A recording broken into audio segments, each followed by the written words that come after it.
한국 덕분에 미국 영웅 됐어요. 시카고 어두운 곳에서 은행털이 하던 제가 이렇게 미국 영웅이 된 건 다 저를 믿어주시고 도와주신 김 선생님 부부 때문입니다. 안녕하세요. 저는 미국 시카고에 사는 줄리아라고 합니다. 제 이야기는 시카고의 어두운 뒷골목에서 시작되었죠. 어린 시절 저에게 가정이란 단어는 그저 동화책 속에나 존재하는 환상처럼 느껴졌어요. 우리 집에는 따뜻함도 안정감도 없었거든요. 아버지는 매일 밤술에 취해 비틀거리며 돌아오셨고 말씀하실 때마다 술 냄새가 진동했어요. 어머니는 마치 껍데기만 남은 사람처럼 하루 종일 창밖만 바라보셨어요. 가끔 저를 보실 때면 그 눈에 슬픔이 가득했죠. 어머니의 우울증은 마치 짙은 안개처럼 우리 집을 감싸고 있었어요. 그 안개 속에서 저는 혼자 밥을 차려 먹고 혼자 숙제를 하고 혼자 잠들어야 했습니다. 부모님의 관심과 사랑을 갈구하면서도 그것이 무엇인지 제대로 알지 못한 채 자랐던 거예요. 결국 저는 집 밖으로 발걸음을 옮기게 되었어요. 처음에는 그저 부모님의 싸움 소리를 피해 잠시 나왔던 것이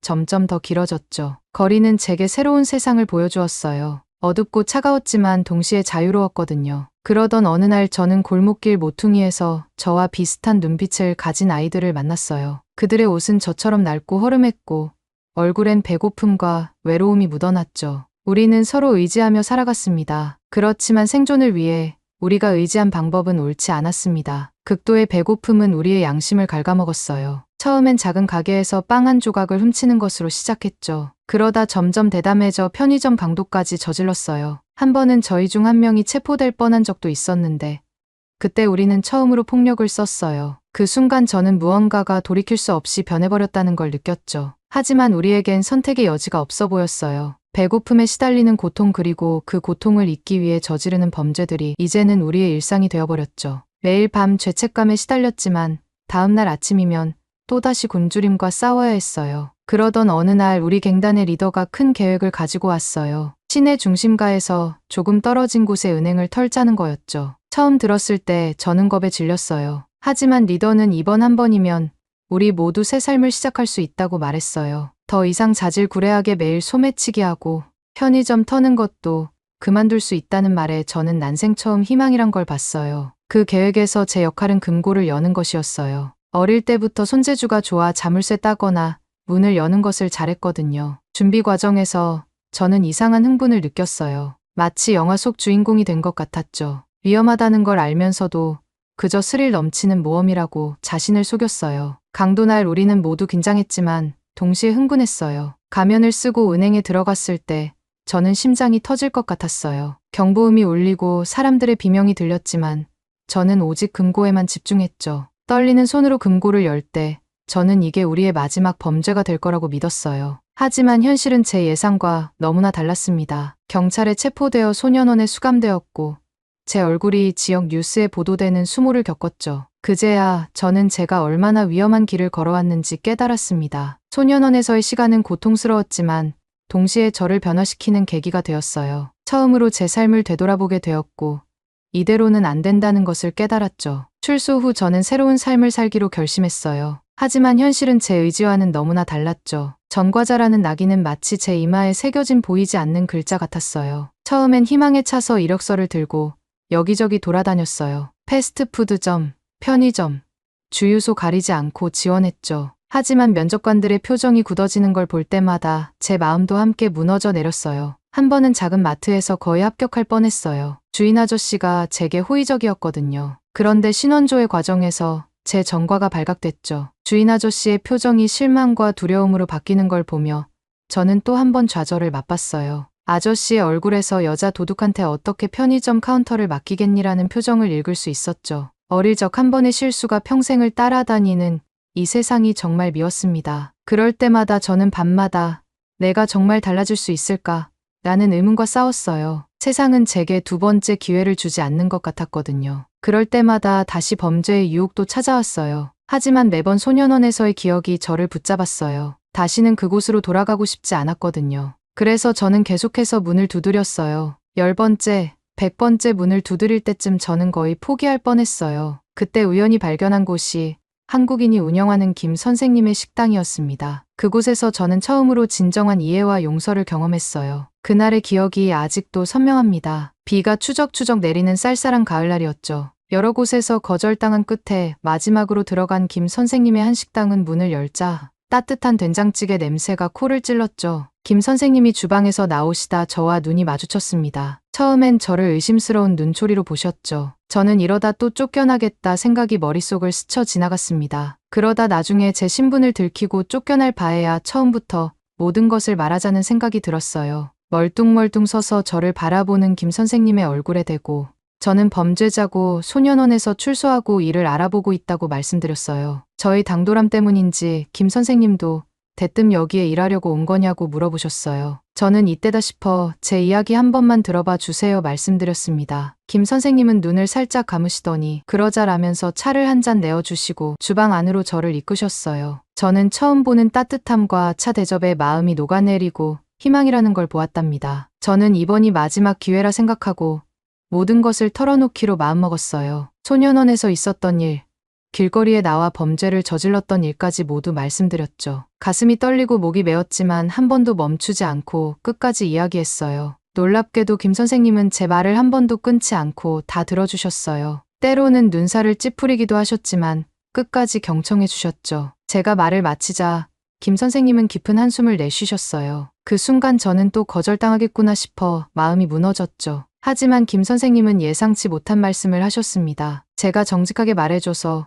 고맙다고 하시면서 앞치마를 건네주셨거든요. 그 순간 저는 얼떨떨했어요. 제 과거를 모두 들으시고도 저를 받아주시다니 믿기지 않았죠. 김 선생님은 제 놀란 표정을 보시고는 따뜻하게 웃으시며 말씀하셨습니다. 과거는 중요하지 않고 지금부터 어떻게 살아갈지가 더 중요하다고요. 그 말씀을 듣는 순간 제 눈에서 눈물이 흘렀어요. 처음으로 누군가가 저를 있는 그대로 받아들여준 것 같았거든요. 그날부터 저는 김 선생님의 식당에서 일하기 시작했어요. 처음엔 설거지와 청소를 주로 했지만 김 선생님은 점차 제게 요리도 가르쳐 주셨습니다. 어느 날 김 선생님께서 김치찌개를 만드는 법을 알려주시다가 문득 제 손을 보시더니 놀라신 듯 말씀하셨어요. 제 손이 정말 곱고 예쁘다고 하시면서 이런 손으로 어떻게 자물쇠를 열고 험한 친구들과 어울렸는지 믿기지 않는다고 하셨죠. 그 말씀에 저는 가슴 한구석이 따뜻해지는 걸 느꼈습니다. 김 선생님 부부는 저에게 단순한 고용주 이상이었어요. 그들은 제가 한 번도 경험해보지 못한 가족의 온기를 느끼게 해주었죠. 일하는 틈틈이 김 선생님은 저에게 한국어를 가르쳐 주셨고 한국 문화에 대해 재미있는 이야기를 들려주셨습니다. 처음에는 그저 호기심에서 듣기 시작했지만 어느새 저는 한국 문화의 매력에 푹 빠져 있었어요. 식당에서 보내는 시간이 늘어갈수록 저는 처음으로 진정한 안정감과 소속감을 느꼈어요. 김 선생님 부부의 따뜻한 보살핌 속에서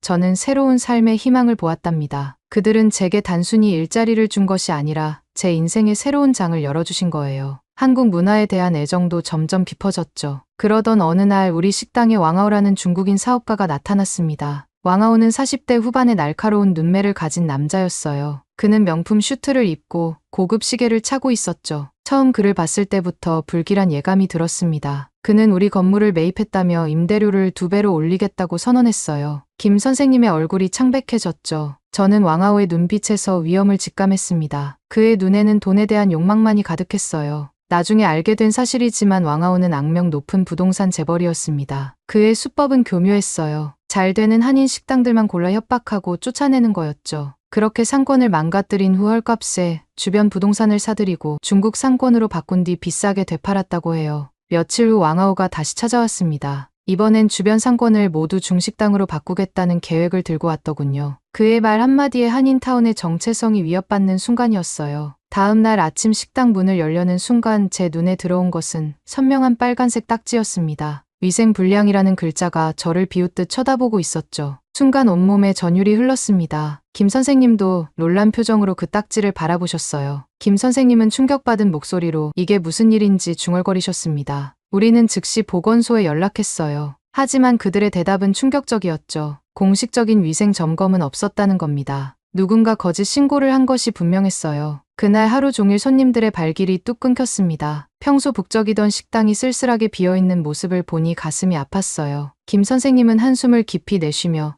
이것이 왕아오의 전형적인 수법이라고 말씀하셨습니다. 그날 저녁 문을 닫은 후 김 선생님은 저를 불러 앉히셨어요. 주름진 얼굴에 걱정이 가득한 채로 왕아오의 과거 행적에 대해 말씀해 주셨습니다. 김 선생님은 왕아오가 꽤 악명 높은 사람이라고 설명하셨어요. 3년 전 근처 박씨네 갈비집의 사례를 들며 그 집도 위생 문제로 시작해서 세금 조사, 심지어 불법 체류자, 고용 의혹까지 받다가 결국 폐업했다고 하셨죠. 김 선생님의 말씀에 저는 긴장했어요. 박씨네 갈비집은 정말 맛있었는데 어느 날 갑자기 사라져 버렸거든요. 그뿐만 아니라 작년에 문을 닫은 이 씨네 분식과 그 옆 김 씨네 슈퍼도 모두 왕아웃 때문이었다고 해요. 가게들이 하나둘 문을 닫자 이 지역 부동산 가격이 폭락했고 그때 왕아웃가 헐값에 건물들을 사들였다고 합니다. 그리고는 중국 상권을 유치해 가격을 올려 되팔았다는 거예요. 김 선생님의 말씀을 들으며 저는 숨이 막혔어요. 우리 식당도 그의 타깃이 된 것이 분명했습니다. 제가 떨리는 목소리로 우리가 어떻게 해야 하는지 물었습니다. 김 선생님의 대답은 간단했어요. 우리는 절대 포기하지 말아야 한다고 하셨죠. 그 말씀에 용기를 얻었지만 앞으로의 일들이 걱정되었습니다. 그렇게 다음날 식당 앞을 지나가다 제 심장이 멎는 충격을 받았습니다. 낯익은 얼굴이 보였거든요. 그건 어릴 적 갱단 동료였던 리우였어요. 그가 나를 향해 걸어오는 동안 과거의 기억들이 소용돌이치듯 밀려왔습니다. 손바닥에 식은땀이 배어났고 다리는 후들거렸어요. 리웨이는 변함없이 날카로운 눈빛을 가지고 있었죠. 그의 입에서 다크 웹솔루션즈라는 회사 이름이 나왔을 때 등줄기로 한기가 흘렀어요. 그의 미소 뒤에 숨겨진 불길한 의도가 느껴졌습니다. 리웨이는 중국계 미국인으로 소년원 출소 후 왕아우의 범죄 조직에 가담해 한인들을 괴롭히는 일을 하고 있었어요. 그가 이곳에 나타난 것 자체가 불길한 징조였습니다. 그런 리웨이가 저에게 말을 걸어왔어요. 우리는 거리 한편에 서서 이야기를 나눴습니다. 표면적으로는 오랜만에 만난 옛 친구처럼 대화를 이어갔지만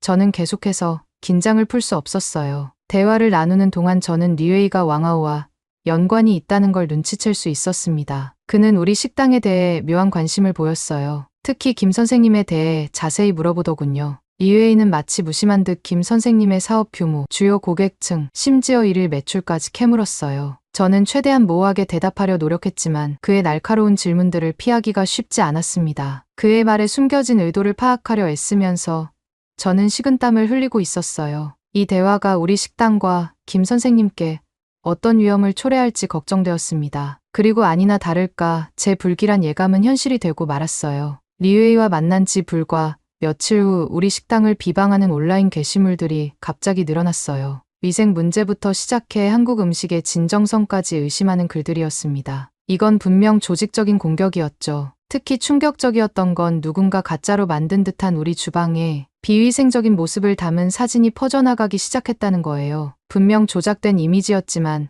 그 파급력은 상상 이상이었습니다. 김 선생님은 이 모든 게 왕아우와 리웨이의 짓이라고 확신하셨어요. 하지만 우리에겐 그걸 증명할 방법이 없었습니다. 날이 갈수록 손님들의 발길이 줄어들었죠. 상황이 이렇게 되자 저는 밤마다 악몽에 시달렸어요. 과거의 범죄들과 소년원에서의 기억들이 끊임없이 저를 괴롭혔습니다. 때론 이 모든 게 제 탓인 것만 같아 괴로웠죠. 제 과거가 들통날까봐 두려웠다기보다 리웨이가 그 정보를 어떻게 악용할지가 더 걱정됐어요. 어릴 적 그의 모습을 떠올리며 불안감이 커졌어요. 리웨이의 악랄함과 교활함을 잘 알고 있었거든요. 그는 틀림없이 제 과거를 악용해 우리를 협박하고 한인 사회에 악영향을 끼치려 할 거라 확신했습니다. 머릿속으로 최악의 시나리오들이 펼쳐졌어요. 전과자가 운영하는 식당, 범죄자들의 아지트 같은 헤드라인이 눈앞에 아른거렸습니다. 이미 시작된 온라인 비방 캠페인에 제 과거라는 폭탄까지 더해진다면 그 피해는 상상을 초월할 거예요. 김 선생님의 식당뿐만 아니라 한인타운 전체가 위험에 빠질 수 있다는 생각에 등골이 오싹해졌습니다. 더구나 리웨이의 성격을 고려하면 그가 이 정보를 매우 교묘하고 치명적으로 사용할 거라는 걸 알 수 있었어요. 단순히 사실을 폭로하는 것을 넘어 거짓 정보를 덧붙이고 상황을 과장해 최대한의 피해를 입히려 할 게 분명했죠. 이 모든 생각들이 제 머릿속을 빙빙 돌았어요. 김 선생님과 식당 그리고 저를 믿고 지지해 주신 모든 분들께 피해가 갈까봐 너무나 두려웠습니다. 집으로 돌아오는 길 머릿속이 터질 듯이 복잡했어요. 김 선생님께 모든 걸 털어놓아야 할지 아니면 혼자 해결해야 할지 고민되었습니다. 결국 저를 믿어주시는 김 선생님께 모든 걸 말씀드리기로 했어요. 떨리는 마음으로 식당 사무실로 들어갔을 때 김 선생님의 표정이 묘했습니다. 김 선생님은 이미 무언가를 알고 계신 듯 했습니다. 김 선생님은 제가 하고 싶은 말이 있다는 걸 눈치채셨어요. 그분의 따뜻한 목소리에 저는 눈물이 났습니다. 제 과거와 리웨이의 협박에 대해 모두 털어놓았어요. 놀랍게도 김 선생님은 이미 어느 정도 짐작하고 계셨다고 해요. 제가 언젠가 말해주길 기다리고 있었다고 하셨죠. 그 말씀에 가슴이 뭉클했습니다. 김 선생님은 제 손을 꼭 잡으시며 말씀하셨어요. 과거는 중요하지 않고 제가 지금 어떤 사람인지가 중요하다고 하셨죠. 그 순간 저는 눈물을 멈출 수 없었습니다. 하지만 우리의 위기는 여전했어요. 식당 경영난은 점점 심각해졌고 지역 사회에서의 신뢰도 흔들리고 있었습니다. 그러다 결국은 일이 터지고 말았어요. 어느 날 아침 식당 문을 열었을 때 충격적인 광경을 마주했어요. 누군가 식당 유리창에 범죄자를 고용한 식당이라고 써놓은 것이었습니다. 그 순간 저는 모든 게 끝났다고 생각했어요. 하지만 김 선생님은 달랐습니다. 이제 우리가 싸워야 할 때라고 하셨죠. 우리는 지역 신문사에 연락해 상황을 설명했어요. 다행히 기자가 우리의 이야기에 관심을 보였습니다. 하지만 그때는 정말 몰랐습니다. 이것이 새로운 위험의 시작일 줄 말이죠. 기사가 나간 후 식당으로 찾아오는 사람들이 늘었어요. 하지만 모두가 우리를 응원하러 온 건 아니었습니다. 일부는 저를 비난하러 왔죠. 그 와중에 리웨이가 다시 나타났어요. 이번엔 더 강한 압박을 가해왔습니다. 제가 가진 모든 걸 잃고 싶지 않다면 그들 편에 서라고 했죠. 저는 갈등에 빠졌어요. 한편으론 모든 걸 포기하고 도망가고 싶었습니다. 하지만 다른 한편으론 김 선생님과 이 식당을 지키고 싶었어요. 그런 마음으로 하루하루를 버티고 있던 어느 날 예상치 못한 사건이 벌어졌습니다. 퇴근길에 한인타운 인근 고층 건물에서 연기가 피어오르는 걸 발견했어요. 순간 머릿속이 하얘졌죠. 본능적으로 건물 쪽으로 달려갔습니다. 현장에 도착하니 아직 소방차가 오지 않은 상태였어요. 사람들이 건물 밖으로 뛰쳐나오고 있었지만 일부는 여전히 안에 갇혀 있다는 소리가 들렸죠. 출입문이 잠겨 있어 빠져나오지 못하고 있다는 겁니다. 망설일 시간이 없었어요. 과거의 기술이 떠올랐고 즉시 행동으로 옮겼습니다. 떨리는 손으로 문을 열기 시작했어요. 놀랍게도 오랜 시간이 지났음에도 제 손은 여전히 그 기술을 기억하고 있었죠. 문이 열리자 안에 갇혀있던 사람들이 뛰쳐나왔어요. 그들의 안도의 표정을 보며 가슴이 뭉클해졌습니다. 소방차가 도착했을 때는 이미 모든 사람들이 대피한 후였어요. 다행히 인명피해는 전혀 없었죠. 이 사건은 순식간에 뉴스가 되었어요. CNN에서는 이 미스터리한 미국 여성 영웅의 정체를 찾으려 혈안이 되었죠. 하지만 저는 조용히 그 자리를 피했습니다. 며칠 후 한인타운에 소문이 퍼지기 시작했어요. 처음엔 작은 속삭임으로 시작됐죠. 그 영웅이 혹시 김 선생 식당에서 일하는 그 여자아이가 아니냐는 말들이 조금씩 퍼져나갔습니다. 식당에 오는 손님들의 눈빛이 달라지기 시작했어요. 어떤 이들은 호기심 어린 눈으로 저를 바라봤고 또 어떤 이들은 의심스러운 눈초리를 보냈죠. 가끔은 제가 지나갈 때 대화를 멈추는 손님들도 있었습니다. 소문은 점점 구체화되었어요. 제가 전과자라는 소문부터 어떻게 전과자가 그런 일을 할 수 있는지에 대한 의문, 혹시 다른 의도가 있는 건 아닌지 의심하는 말들이 한인타운 곳곳에서 들려왔습니다. SNS에서도 제 이야기가 화제가 되기 시작했어요. 누군가 제 과거 사진을 찾아내 올리기도 했죠. 댓글들은 양극단으로 갈렸습니다. 과거의 실수를 만회하려는 용기 있는 행동이라는 긍정적인 반응부터 한 번 범죄자는 영원한 범죄자라는 냉소적인 반응까지 다양했어요. 심지어 식당 앞에서 시위를 하는 사람들도 있었어요. 전과자 고용 반대, 우리 아이들을 위험에 빠뜨리지 말라는 내용의 팻말을 들고 말이죠. 이런 팻말을 든 사람들을 마주할 때마다 제 마음은 무너져 내렸어요. 이런 상황 속에서 저는 매일 아침 식당에 나오는 게 두렵기도 했습니다. 오늘은 어떤 시선들이 날 기다리고 있을까 하는 생각에 가슴이 쿵쾅거렸죠. 하지만 식당 문을 열고 들어설 때마다 김 선생님의 따뜻한 미소가 저를 맞아주셨어요. 줄리아, 오늘도 힘내자라는 그 한마디가 저에겐 세상을 다 얻은 것 같은 힘이 되었습니다. 그렇게 김 선생님은 저에게 힘이 되어주셨고 제 모습을 보며 마음 아파하셨어요. 그러다 어느 날 갑자기 김 선생님이 지역 언론사를 통해 기자회견을 열겠다고 하셨어요. 지역 언론사들이 모인 자리에서 김 선생님은 떨리는 목소리로 말씀을 시작하셨죠. 줄리아는 우리 가족이나 다름없습니다. 그 아이가 얼마나 열심히 살아왔는지, 어떻게 변화했는지 여러분께 말씀드리고 싶습니다. 김 선생님은 제가 처음 식당에 왔을 때부터 지금까지의 이야기를 상세히 들려주셨어요. 제가 매일 새벽 일찍 나와 준비하는 모습, 손님들에게 항상 친절하게 대하는 태도, 심지어 제 월급의 일부를 기부하고 있다는 사실까지 말씀해 주셨죠. 그 말씀을 들으며 저는 고개를 숙인 채 눈물을 흘렸습니다. 하지만 더 놀라운 일은 그 다음이었어요. 김 선생님이 갑자기 목소리를 높이시며 왕아오와 리웨이의 불법 행위를 폭로하기 시작하셨거든요. 그동안 당하셨던 협박, 금품 요구, 심지어 물리적 폭력까지 모든 것을 털어놓으셨습니다. 기자들은 놀란 표정으로 연신 펜을 놀렸어요. 그 자리에서 저는 참았던 눈물을 터뜨리고 말았습니다. 김 선생님의 용기 있는 모습에 감동받았고, 동시에 그분들이 저 때문에 그런 고통을 겪으셨다는 사실에 죄책감이 몰려왔거든요. 하지만 화재 사건 이후로 김 선생님의 표정이 어두워지신 걸 느꼈어요. 가끔 주방에서 일하시다 멍하니 창밖을 바라보시곤 했죠. 한 번은 깊은 한숨을 내쉬시는 모습을 보았어요. 평소의 활기찬 모습과는 달랐죠. 용기를 내어 여쭤봤을 때 김 선생님은 잠시 망설이시더니 옛 기억 때문에 괴롭다고 하셨어요. 줄리아, 나중에 자세히 이야기해 줄게. 지금은 아직 준비가 안 됐구나. 그 말씀에 더 궁금증이 생겼지만 억지로 묻지 않기로 했습니다. 그러던 어느 날 제 이야기가 지역 뉴스를 넘어 전국적인 관심사로 떠올랐어요. CNN에서 저희 식당으로 취재진이 찾아온 거죠. 과거의 범죄자, 현재의 영웅한 여성의 놀라운 인생 역전이라는 제목으로 30분짜리 특별 리포트가 방송되었습니다. CNN 보도는 제 인생을 또 한 번 뒤흔들어 놓았어요. 방송이 나간 다음 날부터 식당은 그야말로 대박이 났죠. 전국 각지에서 호기심 어린 손님들이 물밀듯이 찾아왔습니다. 평소에는 한산하던 평일 점심시간에도 줄을 서서 기다려야 할 정도였어요. 손님들의 반응은 정말 다양했습니다. 대부분은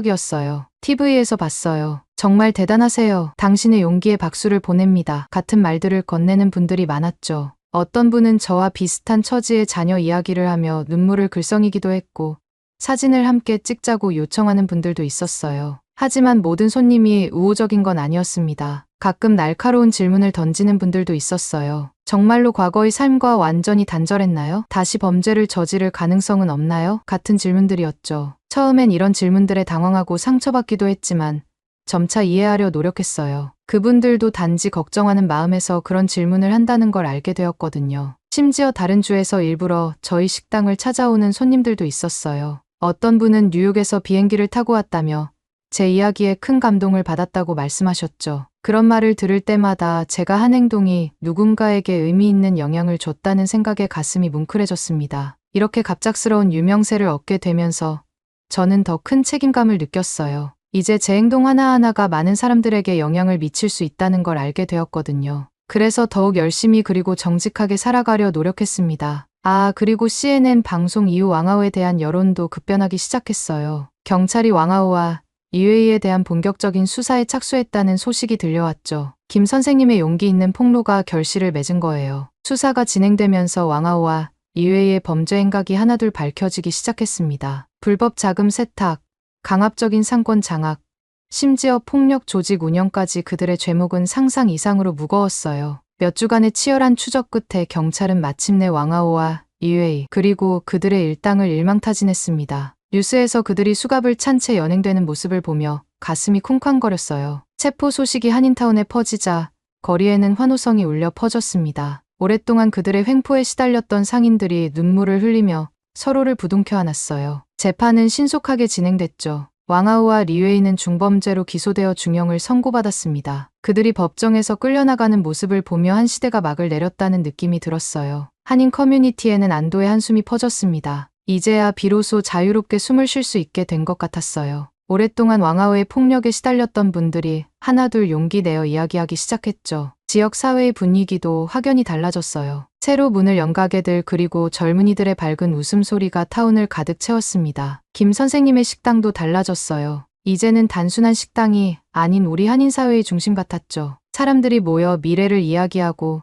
새로운 계획을 세우는 특별한 장소가 되었답니다. 그러던 중 뜻밖에도 한인타운 재개발 계획이 발표됐어요. 낡은 건물들을 정비하고 새로운 문화 공간을 만든다는 거였죠. 대부분의 주민들은 격렬히 환영했습니다. 하지만 이상하게도 김 선생님의 반응은 좀 달랐습니다. 재개발 회의에서 모두가 들떠 있을 때 김 선생님만 유독 조용하셨어요. 먼 산을 보는 듯한 표정으로 앉아 계시더라고요. 며칠 뒤 평소와 다름없이 식당 문을 열었는데 김 선생님이 저를 사무실로 부르셨습니다. 들어가 보니 김 선생님의 표정이 무거웠어요. 뭔가 중요한 말씀을 하실 것 같은 분위기였죠. 김 선생님은 창밖을 바라보시며 떨리는 목소리로 말씀을 시작하셨어요. 재개발될 그 건물에 특별한 의미가 있다고 하시더라고요. 그러고는 오랫동안 숨겨오신 이야기를 조금씩 풀어나가셨습니다. 김 선생님의 말씀을 들으며 저는 놀라움을 감출 수 없었어요. 제가 알던 김 선생님과는 전혀 다른 과거, 그리고 그 건물과의 연관성까지 모든 게 새롭게 느껴졌죠. 그 순간 저는 제 귀를 의심할 수밖에 없었답니다. 놀랍게도 김 선생님에게도 아들이 있었다는 사실을 말씀하셨습니다. 더욱 놀라운 건 그 아들이 저와 비슷한 처지의 소년원 출신이었다는 거예요. 김 선생님의 말씀을 들으며 저는 그저 입을 다물 수밖에 없었죠. 김 선생님의 아들 민수는 어려서부터 말썽꾸러기였대요. 사소한 절도로 시작해 점점 더 심각한 비행에 빠져들었고 결국 소년원에 가게 되었다고 합니다. 그 말씀을 하시는 김 선생님의 눈에는 후회와 슬픔이 가득했어요. 하지만 이야기는 거기서 끝나지 않았습니다. 소년원에서 나온 후 민수는 정말 열심히 살았대요. 아르바이트를 하며 검정고시를 준비했고 대학 진학의 꿈도 키웠다고 해요. 그런 아들을 보며 김 선생님 부부는 새로운 희망을 그런데 어느 날 끔찍한 사고가 일어났다고 해요. 민수가 일하던 건물에서 화재가 발생했고 그 불길 속에서 다른 사람을 구하려다 목숨을 잃었대요. 그 말씀을 하시는 김 선생님의 눈에서 눈물이 흘러내렸습니다. 김 선생님의 이야기가 계속될수록 제 마음도 더욱 무거워졌어요. 저도 모르게 함께 눈시울이 붉어졌어요. 그분의 과거에 제가 전혀 상상하지 못했던 아픔이 있었구나를 깨닫고 정말 마음이 아팠어요. 그런데 더 가슴 아픈 건 그날 아침 있었던 일이었습니다. 김 선생님과 민수가 크게 다퉜다는 거예요. 사소한 일로 시작된 말다툼이 걷잡을 수 없이 커져버렸고 결국 민수는 화를 내며 집을 나갔대요. 그게 마지막이었다고 합니다. 김 선생님의 목소리가 떨려왔어요. 아들 민수가 정말 열심히 살려고 노력하고 있었는데 그걸 진심으로 응원해주지 못했다고 하셨습니다. 오히려 혹시나 다시 옛날로 돌아가지 않을까 하는 걱정에 잔소리만 했다고 해요. 그 말을 하시는 김 선생님의 눈에 깊은 후회가 서려 있었어요. 김 선생님의 이야기를 들으며 제 마음은 점점 더 무거워졌어요. 재개발될 그 건물이 단순한 낡은 구조물이 아니라는 걸 알게 됐거든요. 그곳이 바로 민수가 일했던 곳이자 생을 마감한 장소라는 사실에 가슴이 아팠습니다. 김 선생님은 그 건물이 민수에겐 새 삶의 시작이었다고 하셨어요. 소년원에서 나온 후 처음으로 제대로 된 일자리를 구한 곳이었다고 해요. 주방 보조로 시작해 열심히 일하던 중이었다고 하셨죠. 민수의 꿈과 희망이 담긴 곳이라는 말씀에 제 마음이 찡해졌어요. 검정고시 공부를 하면서 틈틈이 일했던 곳, 요리사의 꿈을 키웠던 곳. 그래서 김 선생님의 마음이 그토록 복잡하셨던 거라고 생각했습니다. 재개발이 필요하다는 건 알지만 그 건물이 사라진다는 건 마치 민수의 흔적이 지워지는 것 같다는 김 선생님의 말씀에 저도 모르게 또 눈물이 났어요. 그제야 김 선생님이 왜 재개발 회의에서 그토록 조용하셨는지 이해할 수 있었죠. 화재가 났던 그날의 이야기를 들으며 저는 숨을 죽였어요. 민수가 위험에 처한 사람을 구하려다 목숨을 잃었다는 사실, 그 사실로 아들이 영웅이 되어 떠났지만 그저 살아 돌아오기만을 바랐다는 김 선생님의 말씀에 저도 심장이 찢어지는 것 같이 아팠어요. 그 순간 김 선생님이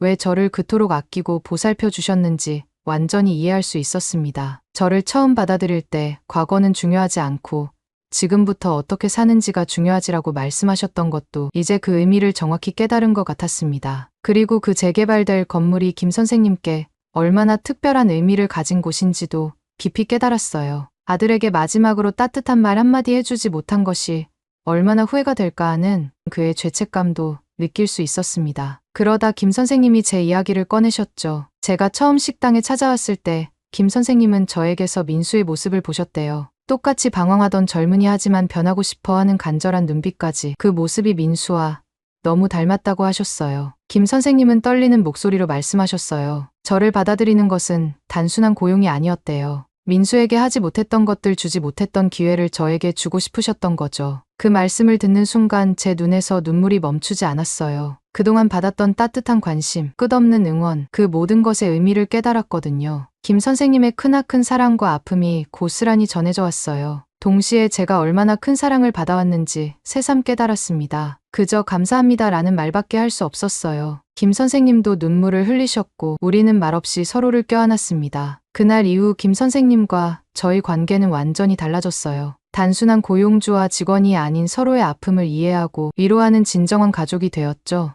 식당에서 일할 때도 서로 눈빛만 봐도 무슨 생각을 하는지 알 수 있을 정도로 가까워졌어요. 이 경험은 제 인생의 전환점이 되었습니다. 새로운 사명감이 생겼어요. 먼저 한중 문화 교류 프로젝트를 시작했죠. 왕아우와 리웨이 사건을 겪으며 서로 다른 문화권의 사람들이 얼마나 큰 오해와 갈등을 겪는지 깨달았거든요. 이 프로젝트를 통해 서로 다른 배경을 가진 사람들이 이해와 존중으로 하나 될 수 있다는 걸 보여주고 싶었어요. 동시에 김 선생님, 아들 민수의 꿈을 이어받아 위기 청소년 지원 프로그램도 만들었어요. 제가 겪었던 것과 같은 어려움을 겪는 아이들에게 희망과 기회를 주고 싶었거든요. 이 프로그램을 통해 많은 청소년들이 새로운 삶의 가능성을 발견하는 모습을 볼 때마다 가슴이 뭉클해져요. 이제 저는 매일 아침 감사한 마음으로 하루를 시작합니다. 거울 속 제 모습을 볼 때마다 김 선생님의 사랑이 떠올라요. 제 인생이 이렇게 아름답게 변할 수 있었던 건 모두 김 선생님 덕분이니까요. 식당에 출근할 때마다 제가 받은 사랑을 다른 이들에게 나눠주겠다고 다짐해요. 저를 은행털이범에서 새롭게 태어나게 해준 김 선생님과 대한민국 정말 감사합니다. 오늘 사연은 여기까지입니다. 어떻게 들으셨나요? 줄리아 양을 처음 봤을 때 김 선생님의 마음이 이해가 가네요. 이제 줄리아 양과 한인식당 안전하고 멋지게 운영하시고 좋은 일도 더 많이 생기길 바라겠습니다. 오늘 사연이 재미있으셨다면 구독 버튼 클릭과 댓글도 많이 달아주세요. 저는 더 좋은 사연으로 찾아뵐게요. 감동도서관이었습니다. 감사합니다.